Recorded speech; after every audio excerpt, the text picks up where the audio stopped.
Okay,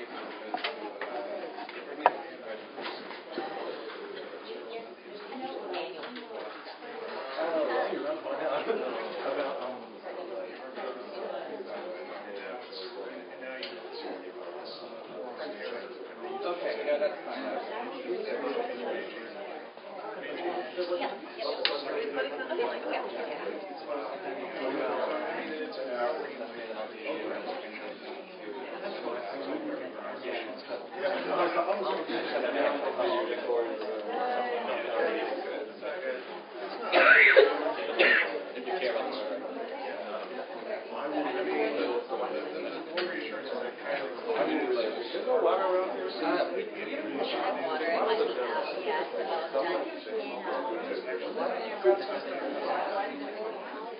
Oh yeah? It's just a long way though.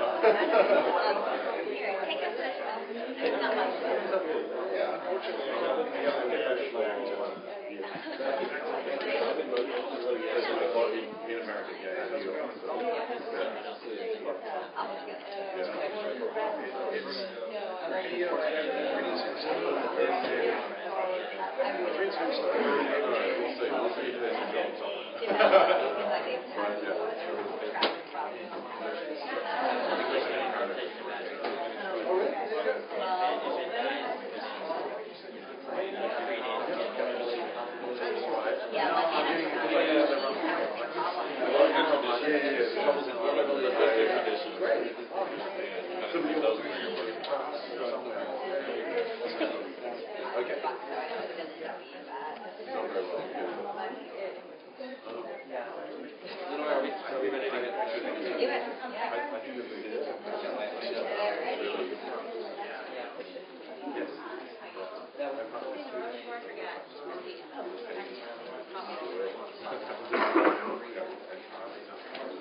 Okay, I think we're about ready to get started up again. I want to keep things moving since we're a little bit behind.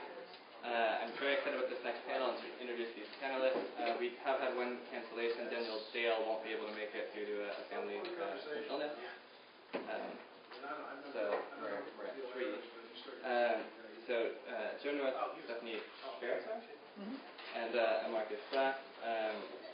Joe, I think, is going to be talking about neoliberalism, not just as an effect of the economy, but within the discipline of English literature. Stephanie is going to give us a much-needed report on the state of affairs in European academia, talking about trying to draw connections to other struggles. And then Marcus will talk about vulnerability, possibility, and resisting tradition. So I'll give a quick bio of all these speakers, and I'll get out of the way, and we can move on. So Joseph North holds a PhD in English and Comparative Literature from Columbia University, where he is currently a core lecturer in literature humanities. Since 2011, he spent much of his time working within radical education groups associated with Occupy Wall Street, especially the Occupy University. His research focuses on the history of the university, of the humanities, and of literary criticism throughout the 20th century.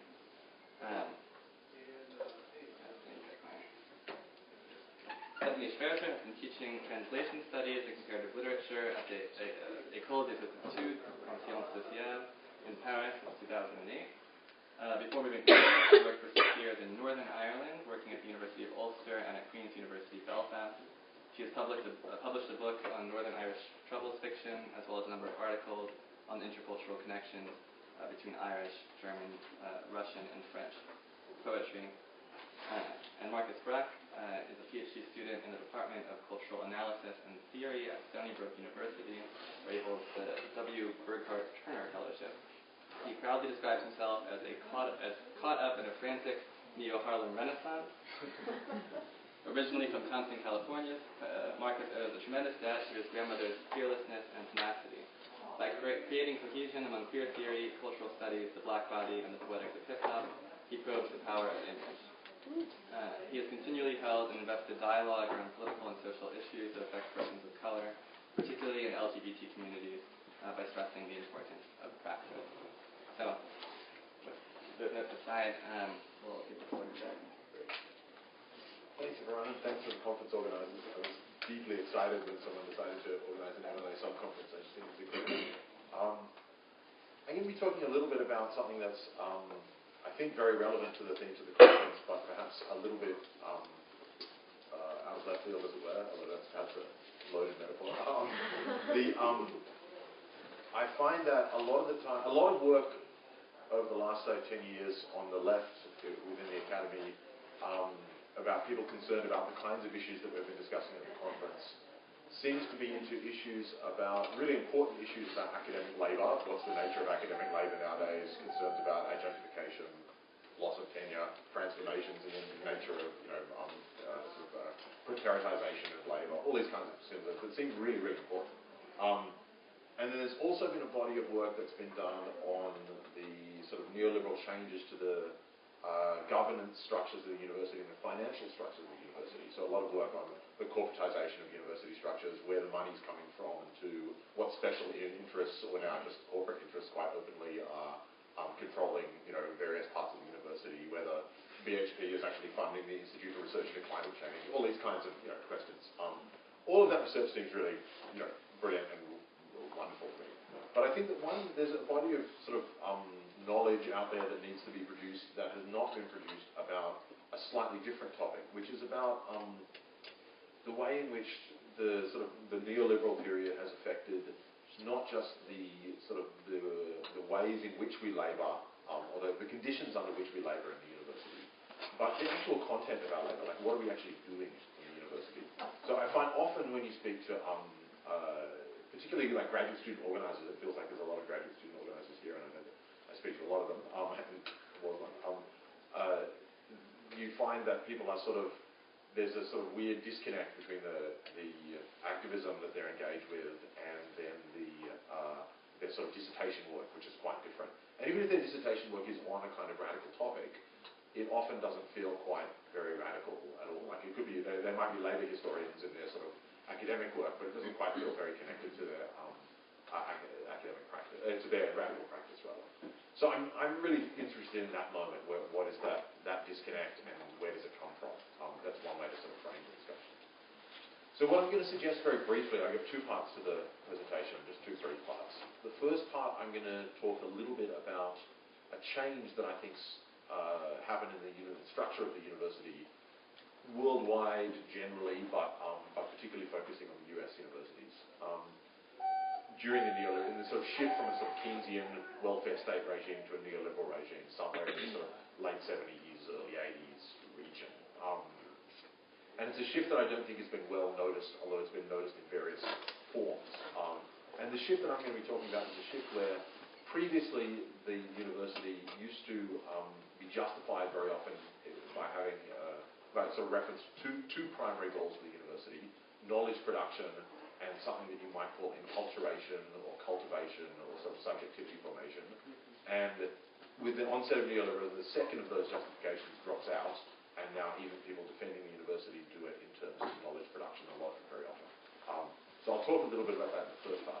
And in the second half, I want to just talk a little bit about a specific case study of this, as it were, which is my discipline, the discipline of English. Partly it's just disciplinary sort of specialisation or chauvinism that leads me to talk about my own discipline.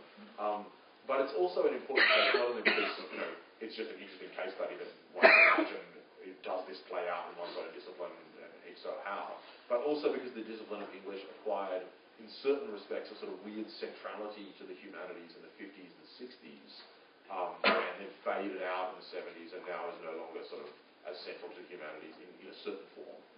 And so, in a weird way, it's a discipline that really registers the shift that I'm talking about very clearly, even though I don't think that's been well noticed within the discipline or within the university as a whole either.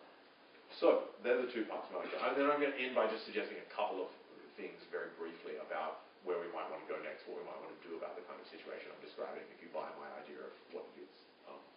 So, the first part, what what happened to the university when in the shift to neoliberalism? We know a lot of things about the labour relations and about corporatisation. What we don't know a lot about, it seems to me, is the different justifications for the content of the research that was going on. So, as I said a moment ago, I think that throughout the mid-century, if you go and look at sort of documents where people are, to use a shorthand, documents where people are talking piously about the university. They're saying, oh, the university is so wonderful, and here are the reasons why. They generally say that there are two things that the university does, two higher functions of the university. There is knowledge production, or in a sort of lot more loftier rhetoric, the pursuit of truth. And generally, that's sort of associated with sciences, although it sort of bleeds into the humanities a little bit. And then there is a different set of sort of concerns, which is variously called, it hasn't really settled on a name, but sometimes called cultivation, enculturation, subjectivity formation. And here I'm thinking of discourses that talk about the university as forming character, for example, in a sort of a very old language, or sometimes in a language that still sort of hangs around in some forms, the university sort of training citizens or educating people in the skills they need to be sort of global citizens, these kinds of rhetorics. They're about, not about producing factual knowledge about things, but about training subjectivities and collectivities or sensibilities or whatever you want to call them, actually sort of cultivating new kinds of minds, as it were. Those two justifications keep coming up again and again in sort of pious talk in the mid-century about the university. We know, I think, from the conversation in the room, that there are also other things that the university does that doesn't come up in these conversations. There's just simple vocational training for professions. That seems an important function of the university, and an increasingly important one as the century progresses. There's just an ugly word, but also a kind of ugly concept in many ways, credentialization, which is just giving, like, accrediting people to, giving them the stamp of, degrees of various kinds. There are other functions now, money laundering of various kinds, all that sort of thing. But there are other functions, but they're the two main ones that people talk about. And roughly, they tend to line up with the sort of humanities sciences split a little bit, so that generally speaking, although there are real overlaps that one could talk about, but generally speaking, knowledge production, the sciences are seen to be the core of that. They're in pursuit of, like, physical truth. And then the humanities are seen as the side of the cultivation of new kinds of citizens, new kinds of minds. And then the social sciences kind of sit somewhere in between, as sort of. There's also another couple of splits you could do in this discourse. Sometimes the research function of the university and the teaching function also lay out along these lines. So sometimes the research function of the university is associated with the with knowledge production, with the teaching function of the university is associated with cultivation of minds.